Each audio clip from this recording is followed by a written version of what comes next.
Como hoy. Vamos a nuestras Biblias, es Lucas capítulo 23, voy a leer desde el versículo 50, que fue donde nos quedamos la semana pasada, hasta el 24:12. Lucas capítulo 23, versículo 50. Recuérdense que la semana pasada llegamos hasta el momento en el cual el Señor, pues finalmente es crucificado y muere en la cruz del Calvario, con el propósito de pagar por la culpa que Él no cometió. Derrama su sangre para con su sangre sellar el pacto divino y con esto redimirnos de la culpa del pecado. La paga del pecado, dice la Escritura, que es la muerte, y Cristo muere por los pecadores. Si Cristo muere por mí, ya no tengo yo que morir eternamente. La muerte y la condenación es, por así decirlo, redimida en la cruz del Calvario en el momento en que Cristo muere por los pecadores. Entonces, luego de la muerte, dice acá en el versículo 50, que había un varón llamado José de Arimatea, ciudad de Judea, el cual era miembro del concilio, varón bueno y justo. Este que también esperaba el reino de Dios y no había consentido en el acuerdo ni en los hechos de ellos, fue a Pilato y pidió el cuerpo de Jesús. Y quitándolo lo envolvió en una sábana y lo puso en un sepulcro abierto en una peña en el cual aún no se había puesto a nadie. Era día de la preparación y estaba para comenzar el día de reposo. Y las mujeres que habían venido con él desde Galilea siguieron también y vieron el sepulcro y cómo fue puesto su cuerpo, y vueltas prepararon especies aromáticas y ungüentos y descansaron el día de reposo conforme al mandamiento. El primer día de la semana, muy de mañana, vinieron al sepulcro trayendo las especies aromáticas que habían preparado y algunas otras mujeres con ellas, y hallaron removida la piedra del sepulcro, y entrando no hallaron el cuerpo del Señor Jesús. Aconteció que estando ellas perplejas por esto, he aquí se pararon junto a ellas dos varones con vestiduras resplandecientes, y como tuvieron temor y bajaron el rostro a tierra, les dijeron: ¿por qué buscáis entre los muertos al que vive? No está aquí, sino que ha resucitado. Acordaos de lo que os habló cuando aún estaba en Galilea, diciendo: es necesario que el Hijo del Hombre sea entregado en manos de hombres pecadores y que sea crucificado y resucite al tercer día. Entonces ellas se acordaron de sus palabras y volviendo del sepulcro dieron las nuevas de todas estas cosas a los 11 y a todos los demás. Era María Magdalena y Juana y María, madre de Jacobo, y las demás con ellas, quienes dijeron estas cosas a los apóstoles.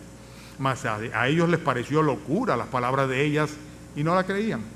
Pero levantándose Pedro, corrió al sepulcro y cuando miró dentro, vio los lienzos solos y se fue a su casa maravillándose de lo que había sucedido. Hermanos, una de las verdades que los seres humanos aceptamos porque sencillamente no nos queda más remedio que aceptarlo como una realidad es el hecho de la muerte, la realidad de la muerte. El que pretende negar la muerte pues cae en un absurdo absoluto y total. Nosotros sabemos que estamos aquí en esta tierra por un tiempo y que luego lo que seguro tenemos es el hecho de que vamos a morir. No obstante, los cristianos pues tenemos a través de los siglos la esperanza de que el Señor venga a redimirnos, rescatándonos a través del rapto, del arrebatamiento. Pero sin embargo, en términos generales, a menos que el Señor viniese antes por su iglesia, nosotros somos los que vamos a tener que partir a la presencia de Él. Pero en un caso u otro, a todos los hombres sabemos claramente que la muerte es algo que nos espera por delante. Y estaba yo mirando algunos epitafios que encontré en el internet que son muy graciosos. Los había visto una vez y los busqué de nuevo. Y pensaba sobre eso, porque los epitafios muchas veces pues plantean el cuestionamiento o la interrogante o la perspectiva que las personas tienen en cuanto a la muerte. Miren esto, algunos de ellos son muy graciosos. Dice uno de ellos: aquí descansa Pancracio Juvenales, buen esposo, buen padre, mal electricista casero. Ustedes se imaginan de qué se murió, ¿verdad? Buen esposo, buen padre, pero mal electricista casero. Nos podemos imaginar de qué murió, ¿verdad? Otra tumba dice: a nuestra querida madre, recuerdo de todos tus hijos, menos de Ricardo, que no puso nada.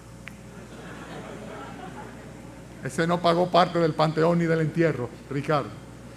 Otra dice: aquí yace mi mujer, Julia Pancracio, fría como siempre.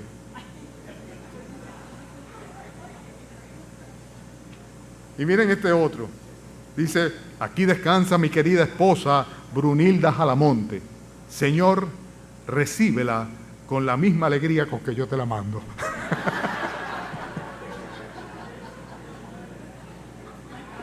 Bueno, que cada quien lo interprete como pueda, ¿verdad que sí? Ahora, el más común de todos los epitafios muestra cómo los hombres se acercan a la muerte llenos de inseguridad. Y fíjense que en la mayoría de los casos dice: aquí yace fulano de tal, que Dios le haya acogido en su santo seno. Ese es un epitafio muy común, que Dios le haya acogido en su santo seno. Y es la duda que se tiene en cuanto al futuro, la eternidad de cada uno de los que mueren. Lo interesante es que el epitafio de Cristo lo dio un ángel. No fue hombre que lo escribió, no fue padre, no fue madre, no fue familiar, no fue hermano, no fue hijo, sino que fue un ángel. En el capítulo 24, versículo 6, dice el ángel: ¿por qué buscáis entre los muertos al que vive? Y el epitafio es el siguiente: no está aquí, ha resucitado. No está aquí, ha resucitado. La tumba de Cristo es la tumba vacía. Todos los demás han fallecido, tienen su epitafio, ¿verdad? Pero cuando hablamos de Cristo, no hay una tumba donde ir a buscarle, ni donde hay que ir a honrarle, porque no está ahí, ya que ha resucitado. El cristianismo abre una nueva perspectiva en cuanto a lo que tiene que ver con la muerte mediante la doctrina de la resurrección. O sea, es lo que el ángel dice: ¿por qué buscáis entre los muertos a alguien que no está muerto? Porque sencillamente vive. Y la resurrección fue la doctrina cardinal, fundamental, por la cual el apóstol Pablo estuvo arriesgando su vida en todo tiempo. Por ejemplo, cuando el apóstol Pablo fue llevado delante del concilio, en Hechos capítulo 23, versículo 6, dice lo siguiente: entonces Pablo, notando que una parte era de saduceos y otra de fariseos, alzó la voz en el concilio: varones hermanos, yo soy fariseo, hijo de fariseo, acerca de la esperanza y de la resurrección de los muertos se me juzga. Y posteriormente lo llevan delante del rey Agripa. Y cuando va delante del rey Agripa dice: y ahora por la esperanza de la promesa que hizo Dios a nuestros padres, soy llamado a juicio. Promesa cuyo cumplimiento esperan que han de alcanzar nuestras 12 tribus, sirviendo constantemente a Dios de día y de noche. Por esta esperanza, oh rey Agripa, soy acusado por los judíos. ¿Qué? ¿Se juzga entre vosotros cosa increíble que Dios resucite a los muertos? Dice Pablo: me están juzgando sencillamente porque yo creo en lo que Dios prometió. Tenemos la esperanza que tenían los judíos, que tenían los padres, la esperanza de la resurrección de los muertos. Ese era el evangelio que Pablo predicaba. Ese era el punto de inflexión en el cual la incredulidad se evidenciaba. Cuando comenzó a hablarle a aquellos sobre la resurrección de los muertos, entonces le dijeron: bueno, te oiremos en otra ocasión, porque ya estaba hablando de algo que, como quien dice, entra en el plano de la locura, de lo absurdo. Era más fácil para ellos creer en la inmortalidad del ser, conforme a la filosofía y la doctrina y la religión que venía de los griegos. El hecho de que los dioses eran inmortales, y si tú tenías esa inmortalidad, pues tú de alguna manera ibas a perpetuarte, aún fuera mediante un proceso de reencarnaciones. Pero hablar de que una persona luego de muerta, morida, fallecida, lista, ¿verdad?, pues sencillamente iba de nuevo a vivir, era algo que realmente era difícil de aceptar. De ahí fíjense qué interesante, que la profesión de fe que realmente es concluyente en cuanto a la convicción que Dios le da a un pecador del poder de Jesucristo para salvarle, es que cree de todo corazón que Dios le levantó de entre los muertos. Profesa con su boca que Jesús es el Señor, pero con una convicción íntima de corazón que Dios levantó de los muertos a Jesús. Si no somos capaces de creer en la resurrección de nuestro Señor Jesucristo, no tenemos ningún tipo de esperanza. Pero esto lo vamos a desarrollar poco a poco durante el estudio de esta mañana. Esta mañana vamos a estudiar la doctrina de la resurrección de nuestro Señor Jesucristo. No vamos a hacer el énfasis en la profecía cumplida de Isaías capítulo 53, de que a pesar de que se dispuso entre impíos la sepultura del Señor Jesucristo, finalmente fue sepultado entre ricos en su muerte. Es el caso de lo que vimos de José de Arimatea, que reclama el cuerpo, y él y Nicodemo se ocupa de enterrarlo, de ponerlo en la tumba, en aquella tumba excavada, una tumba de ricos. No vamos a entrar en detalle de quién movió la piedra y de cómo el ángel la movió y la sorpresa y el proceso, todo esto. Vamos a ir directamente al hecho de que no está aquí, ha resucitado, Cristo resucitó. Y esto es precisamente la buena nueva y la buena noticia. Es la esperanza cumplida en la cual se basa la propia esperanza del creyente. el hecho de que Cristo ha resucitado. Consecuentemente, estudiando la doctrina de la resurrección, la que predicaba el apóstol Pablo, los apóstoles, por la que dieron su vida cada uno de ellos, pues vamos a ver 5 aspectos diferentes. En primer lugar, los orígenes de la doctrina de la resurrección. En segundo lugar, cuándo fue, la predicción que hubo en cuanto a ella. En tercer lugar, lo que tiene que ver con la importancia. ¿Por qué es importante esta doctrina? La doctrina de que Cristo resucitó y que nosotros resucitaremos también en su momento. Y después, lo que tiene que ver con el cumplimiento de ello y la aplicación. Vamos a ver cada uno de estos aspectos, por lo tanto, por favor, estén atentas a sus Biblias, porque vamos a trasladarnos a otros pasajes en esta mañana. Bien, en primer lugar, enfocamos el aspecto que tiene que ver con los orígenes de la doctrina de la resurrección. Y ustedes saben qué tan vieja es. Los eruditos dicen que el libro más antiguo de la Biblia es el libro de Job. El libro de Job. Y Job ya habla claramente en una de sus expresiones de la expectativa que él tenía de ser levantado de entre los muertos, resucitado. En Job capítulo 19, escuchen esta expresión, los versículos 25 al 27, Job dijo lo siguiente: yo sé que mi Redentor vive y al fin se levantará sobre el polvo, y que después de deshecha esta mi piel, en mi carne he de ver a Dios, al cual veré por mí mismo, y mis ojos lo verán y no otro, aunque mi corazón desfallece dentro de mí. Job tenía esa perspectiva, Job tenía esa esperanza. Él estaba prácticamente, como quien dice, postrado ya, era un candidato a la muerte. No vamos a entrar en detalle en cuanto a las penurias que tuvo que pasar Job y cómo fue tocado inclusive en su cuerpo. Pero sin embargo él decía: yo sé que mi Redentor vive. Yo sé que yo tengo un Redentor vivo, y ese Redentor vivo, dice, va a hacer que un día yo pueda verle con mis propios ojos y que la tumba no me va a retener en él. Fíjense que también Abraham hablaba de eso. Estamos hablando ahora de los orígenes de la doctrina. Es una doctrina que se remonta prácticamente a los primeros relatos bíblicos, o sea, a los orígenes de la humanidad. Dios dio conocimiento de todo esto. En el caso, por ejemplo, de Abraham, en Hebreos capítulo 11, los versículos que van del 17 al 19, dice que por la fe Abraham, cuando fue probado, ofreció a Isaac, y el que había recibido las promesas ofrecía a su primogénito, habiéndosele dicho: en Isaac te será llamada descendencia, pensando que Dios es poderoso para levantarle aún de entre los muertos, de donde en sentido figurado también volvió a recibirle. Está hablando del sacrificio de Abraham, de su hijo unigénito, de su único hijo, de Isaac, ¿verdad? Y él estuvo dispuesto a sacrificar a Isaac cuando Dios le dijo: ofréceme a tu hijo en sacrificio. Y dice aquí que él lo ofreció porque él estaba completamente convencido de que Dios tenía el poder suficiente para levantar a su hijo luego de muerto, de entre los muertos, resucitarlo, dice, y devolvérselo de nuevo a él.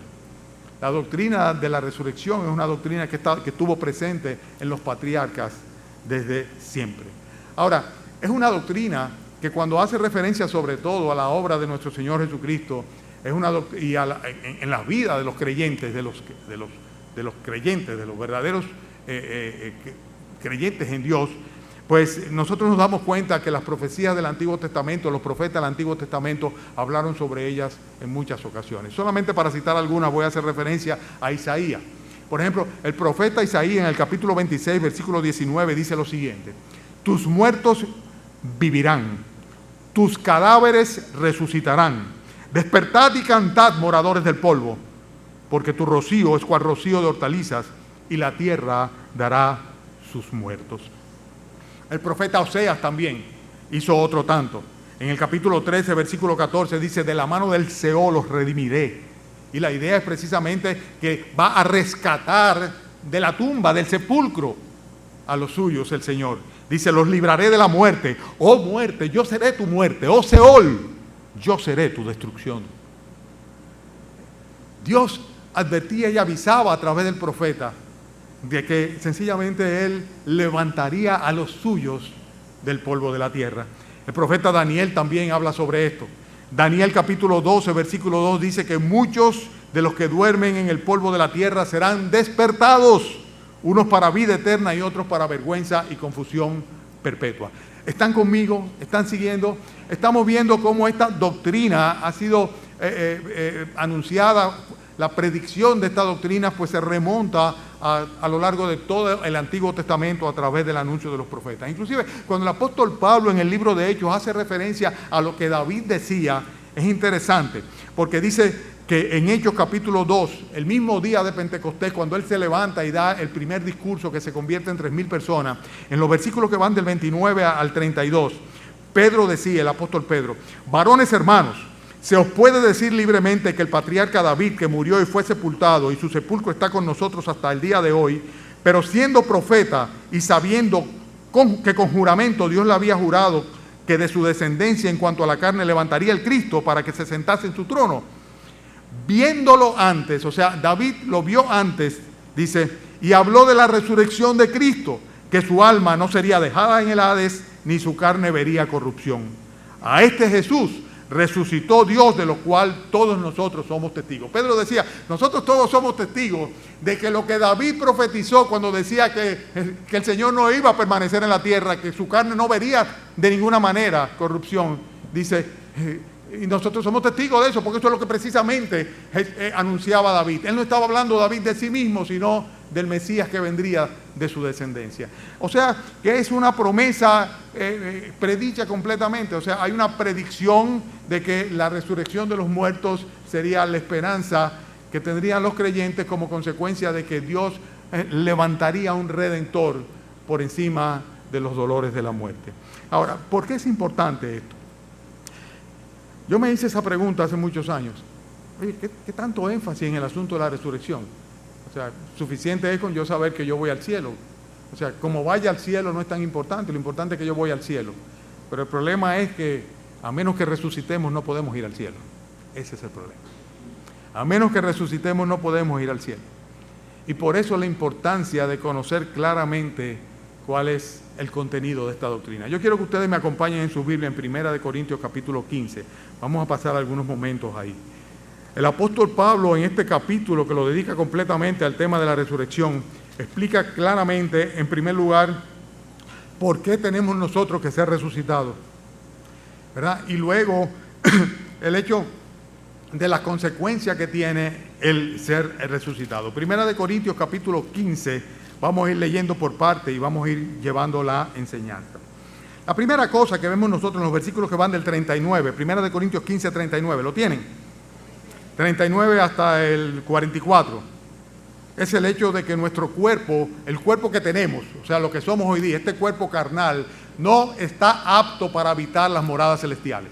O sea, el Señor no puede simplemente llevarnos para allá con el cuerpo que nosotros tenemos, ¿verdad? ¿Por qué? Porque este cuerpo es un cuerpo temporal completamente. Fíjense cómo lo dice muy claro en el versículo 39, 1 Corintios 15, versículo 39. Dice, no toda carne es la misma carne, sino que una carne es la de los hombres, otra carne es la de las bestias, otra carne es la de los peces, otra la de las aves. Hay cuerpos, pongan atención, celestiales y cuerpos terrenales, pero una es la gloria de los celestiales y otra la de los terrenales. Una es la gloria del sol, otra la gloria de la luna y otra la gloria de las estrellas, pues una estrella es diferente de otra en gloria. Así también, o sea, está poniendo un paralelismo, ¿verdad? Haciendo un paralelismo. Dice, así también es la resurrección de los muertos. Se siembra en corrupción, se resucitará ¿en qué dice? En incorrupción. Se siembra en deshonra, se resucitará ¿en qué dice? En gloria. Se siembra en debilidad y se resucitará ¿en qué? En poder. Se siembra cuerpo animal y se resucitará ¿cómo?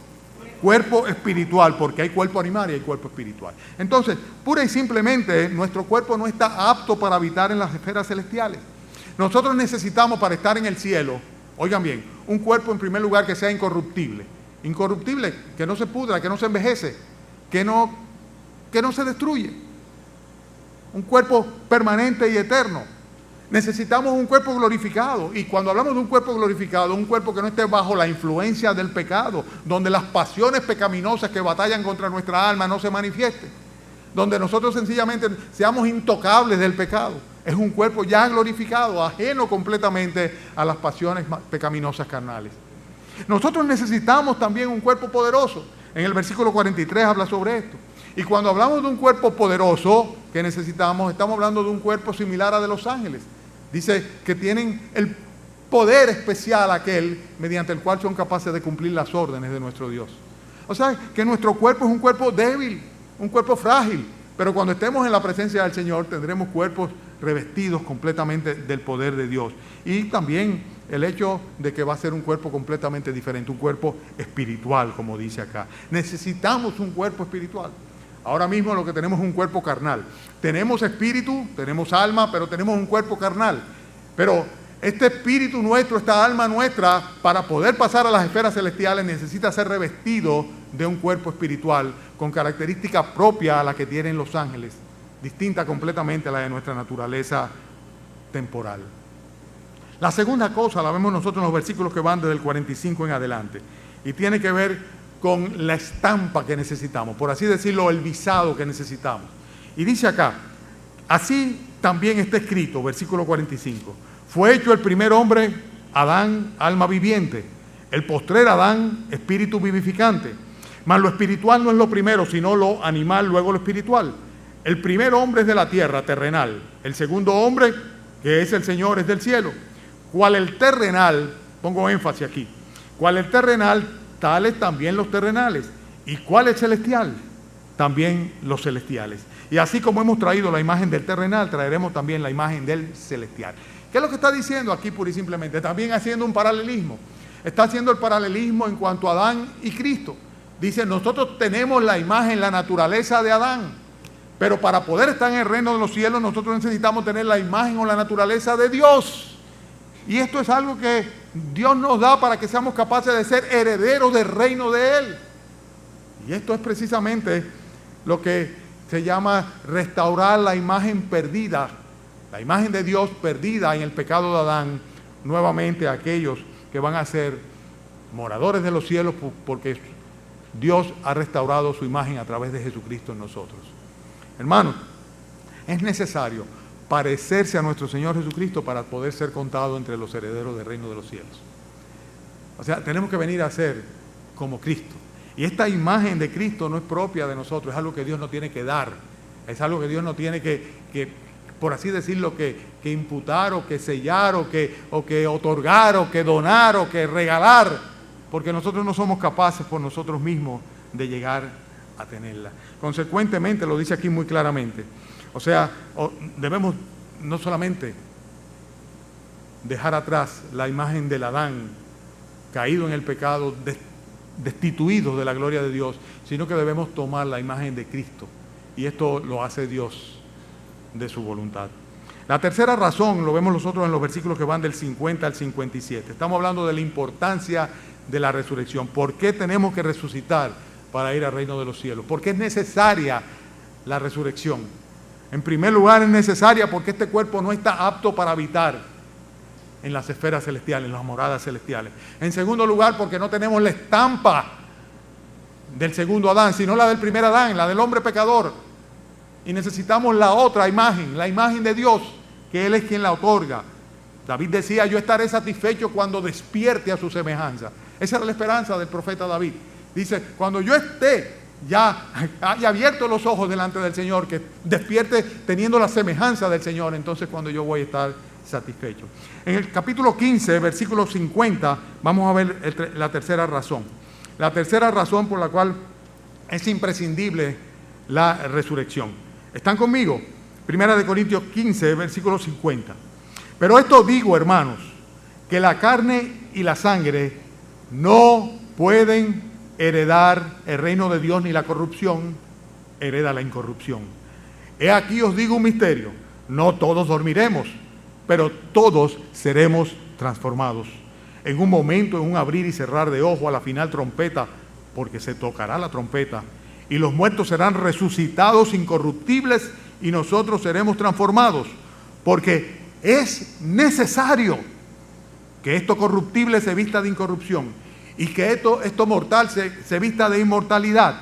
Y cuando esto corruptible se haya vestido de incorrupción, y esto mortal se haya vestido de inmortalidad, entonces se cumplirá la palabra que está escrita: sorbida es la muerte en victoria. ¿dónde está, oh muerte, tu aguijón? ¿Dónde, oh sepulcro, tu victoria? Ya que el aguijón de la muerte es el pecado y el poder del pecado la ley. Mas gracias sean dadas a Dios, que nos da la victoria por medio de nuestro Señor Jesucristo. ¿Dónde está el énfasis aquí?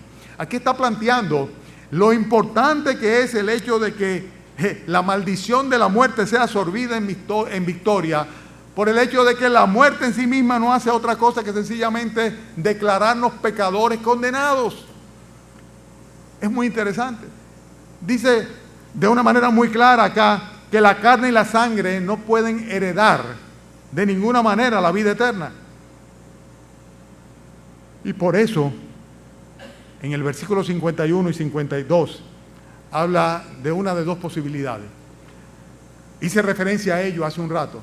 O la posibilidad de que, habiendo muerto, lo que le llama aquí dormir, como se llama normalmente a la muerte del cristiano en las Sagradas Escrituras, dice, habiendo muerto, entonces seamos resucitados y levantados con el Señor para ser transformados. O que por el contrario, sin haber muerto, el Señor Jesucristo venga a buscar a su iglesia y seamos transformados en el aire para estar con el Señor. Es lo que está planteando acá, cuando habla en el versículo 52, cuando dice que en un momento, en un abrir y cerrar de ojos, a la final trompeta, dice, los muertos serán resucitados incorruptibles. Dice, y nosotros, haciendo referencia a los que estén vivos en el momento, dice, seremos transformados.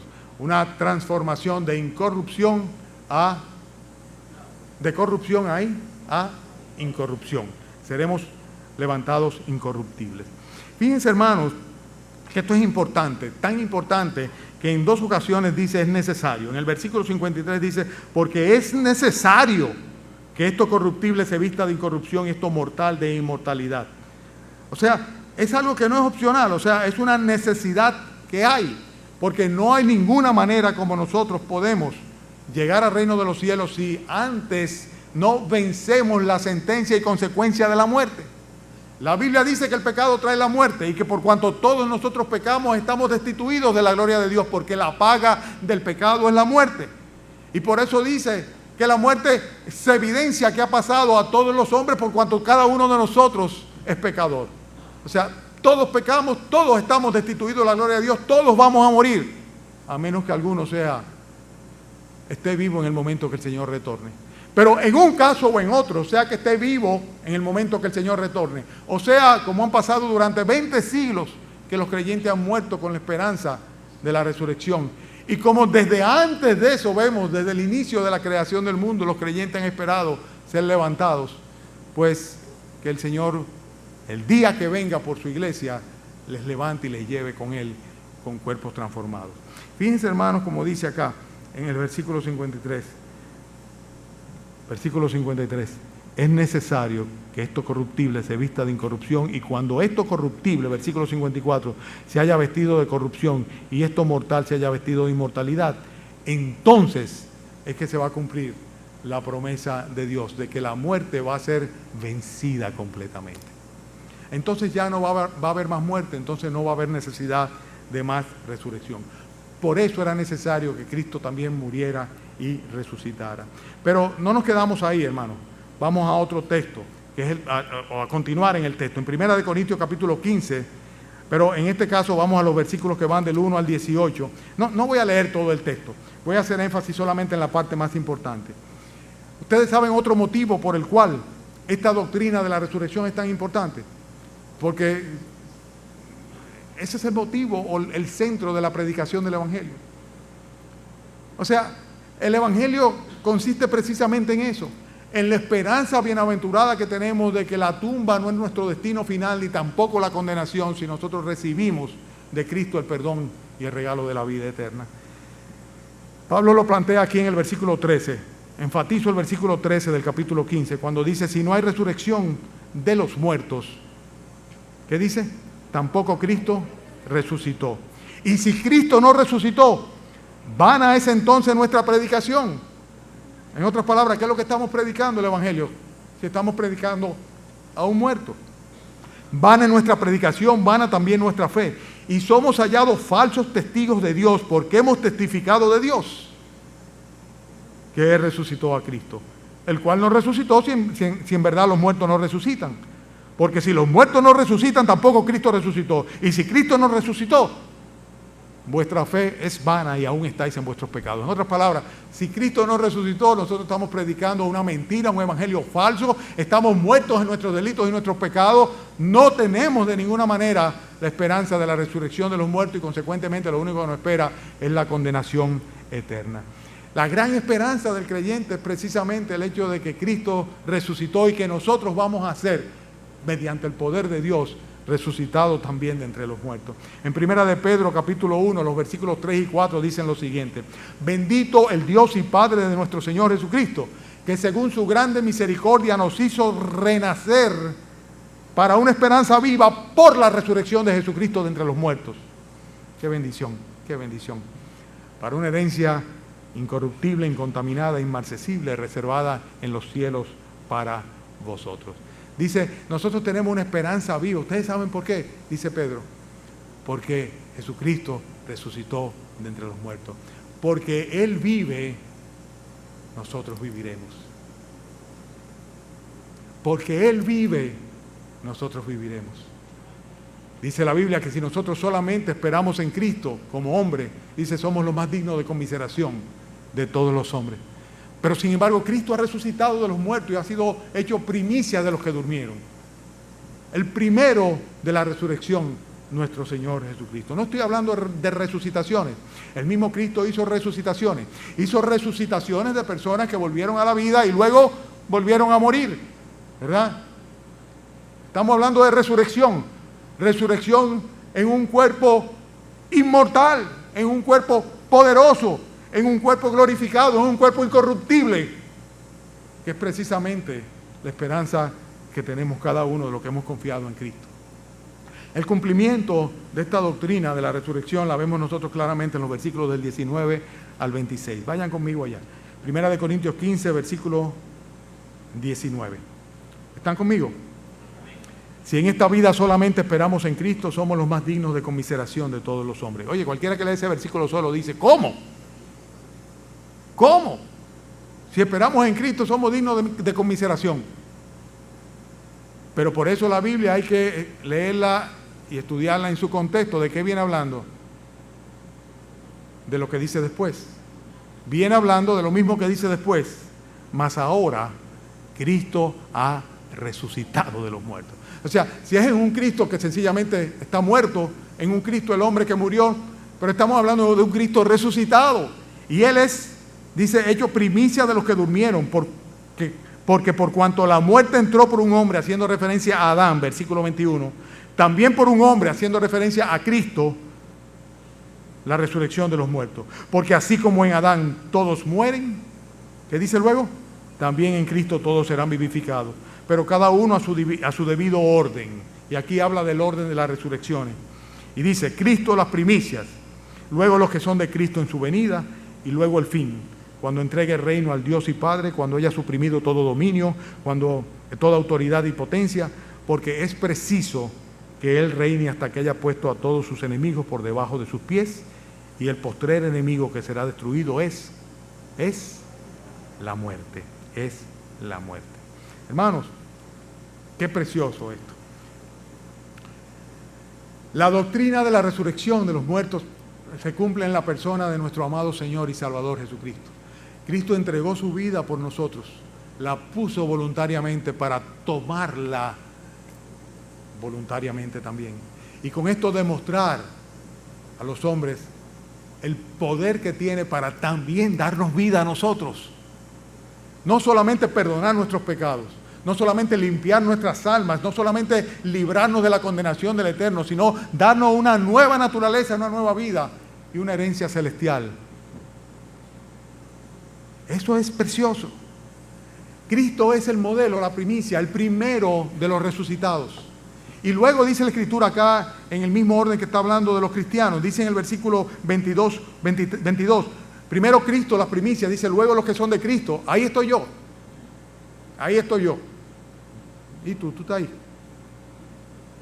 Yo voy a ser resucitado con Cristo. Los que son de Cristo. Si tú eres de Cristo, vas a ser resucitados con Él. Primero Cristo, el orden de las resurrecciones. Luego los que son de Cristo. Y luego hay otro grupo también. Dice luego el fin. Versículo 24. ¿Lo ven? Luego el fin. Está hablando de un orden de resurrecciones. El primero en la resurrección fue ¿quién? Cristo. Después, los segundos, ¿quiénes vamos a ser? Los de Cristo. ¿Tú eres de Cristo? Y los terceros son los que van al fin, que son los incrédulos. Que son los incrédulos. Luego el fin. Lo dice de una manera tan clara acá. ¿Lo ven? Cuando habla del fin, dice, cuando haya suprimido todo dominio, toda autoridad y toda potencia, porque es preciso que reine hasta que haya puesto a todos sus, ¿qué dice? ¿Sus qué? No están conmigo, versículo 25. No están siguiéndome. A todos sus enemigos. O sea, Cristo resucitó, ¿verdad? Los que somos de Cristo vamos a resucitar después. Y al final van a ser resucitados, ¿quiénes? Los enemigos de Cristo. Los incrédulos. Y la aplicación es muy sencilla. La Biblia dice de una manera muy clara que hay resurrección de vida y hay resurrección de condenación. Cristo lo dijo.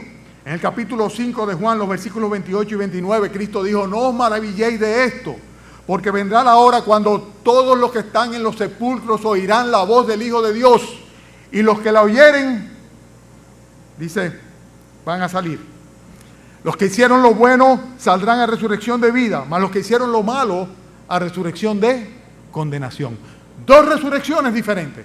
Una resurrección para vida de los que son de Cristo y una resurrección al final de condenación para los enemigos de Dios, los incrédulos, los que no creyeron al Evangelio, los que no confiaron en nuestro Señor Jesucristo. La Biblia es abundante en cuanto a esta instrucción. Si ustedes quieren, vayan conmigo a Apocalipsis capítulo 20 y vamos a ver el momento en el cual se produce aquí de una manera muy clara la revelación de la condenación de los incrédulos. El momento en que van a ser levantados los incrédulos, van a ser resucitados los incrédulos, pero para ser enviados a condenación eterna. Apocalipsis capítulo 20, ¿están conmigo? Versículo 12, Apocalipsis 20, 12. Vamos a leer desde el 11. Dice, vi un trono blanco y al que estaba sentado en él, de delante del cual huyeron la tierra y el cielo, y ningún lugar se encontró para ellos. Y vi, ¿a quiénes dice? A los muertos. Veíamos que cuando hablaba de los creyentes decía a los que duermen, ¿verdad? Pero aquí está hablando de muertos, se especifica aún más. Dice, muertos grandes y pequeños de pie ante Dios. Y los libros fueron abiertos y otro libro fue abierto, el cual es el libro de la vida. Y fueron juzgados los muertos por las cosas que estaban escritas en los libros. ¿Según qué?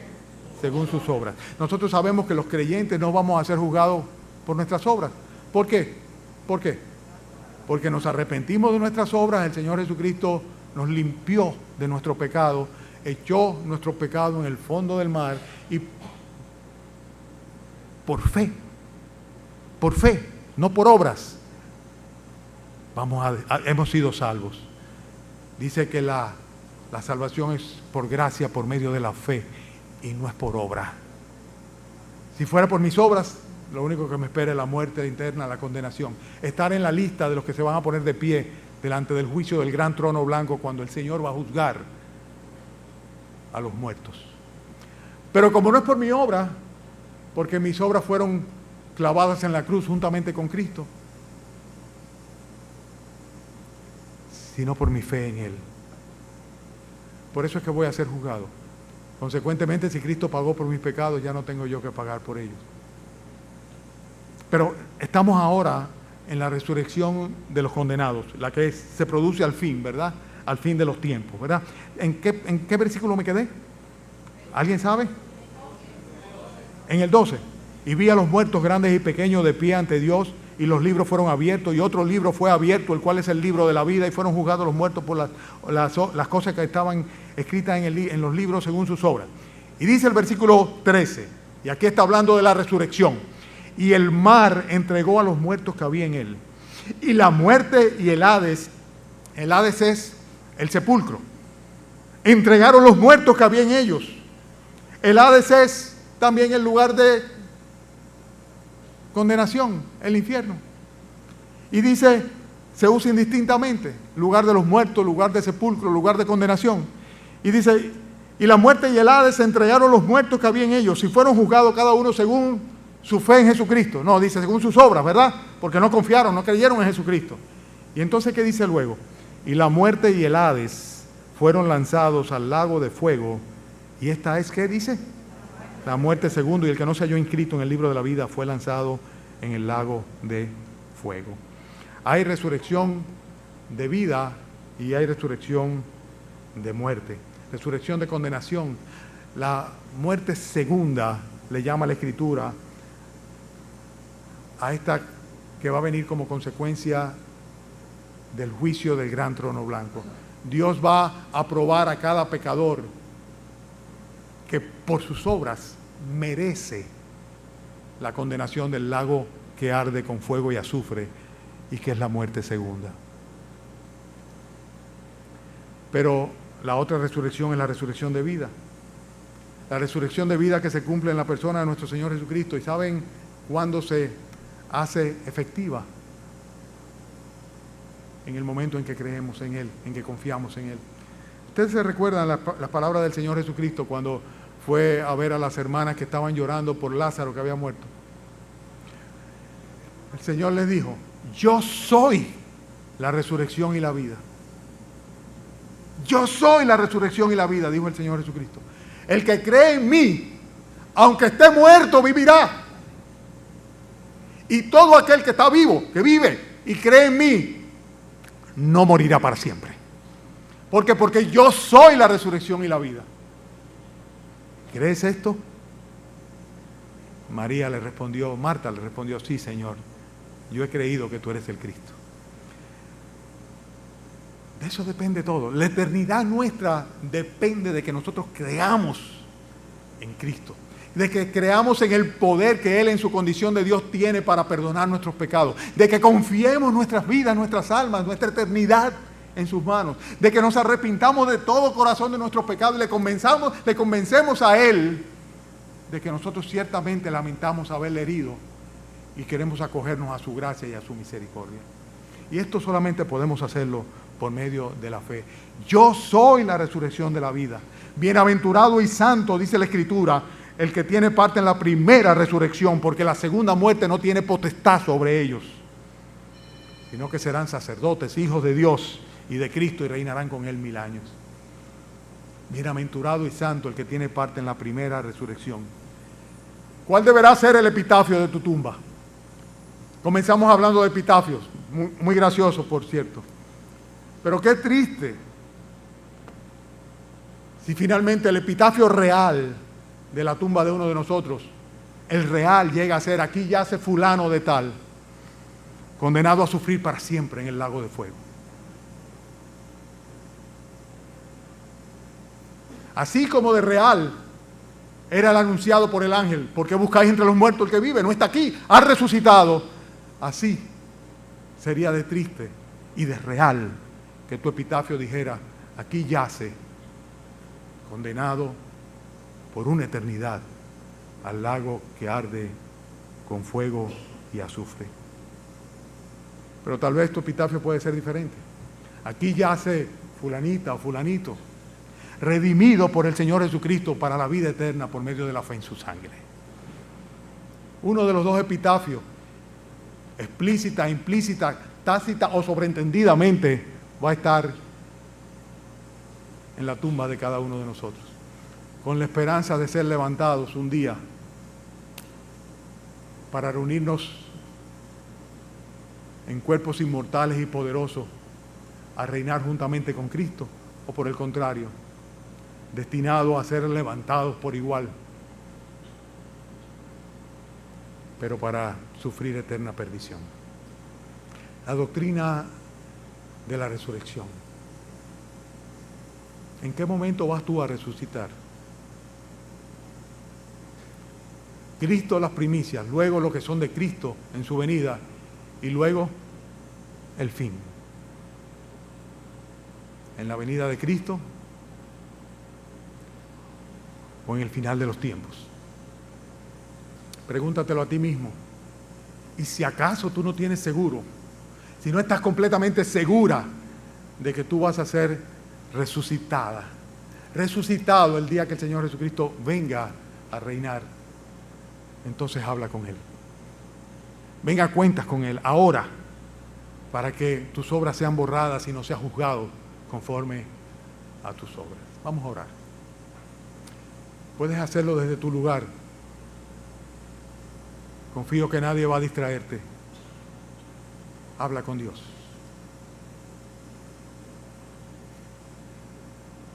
Es el tiempo de salvación, aquel en el cual pedimos perdón al Señor de todo corazón y le confesamos nuestra confianza en Él, nuestra confianza en su poder, en su divinidad y en su misericordia. Ese es el día de salvación, el día en que el Espíritu Santo nos convence de que tenemos que arreglar nuestra cuenta con Dios ahora y que solamente a través de aquel que resucitó de los muertos, Cristo Jesús, nuestro Salvador y Redentor, podemos tener paz para con Dios. Confiesa al Señor tu pecado y pídele al Señor que te perdone. La Biblia enseña que todo aquel que de todo corazón invoca el nombre del Señor, arrepentido de todo corazón, Dios le salvará y le perdonará. Todo aquel que invocar el nombre del Señor será salvo.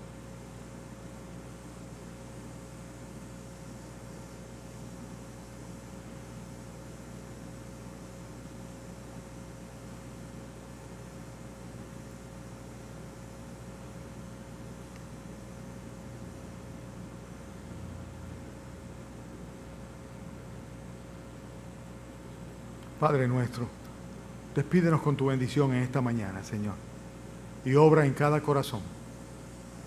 Te lo pedimos en el nombre de Cristo Jesús. Amén.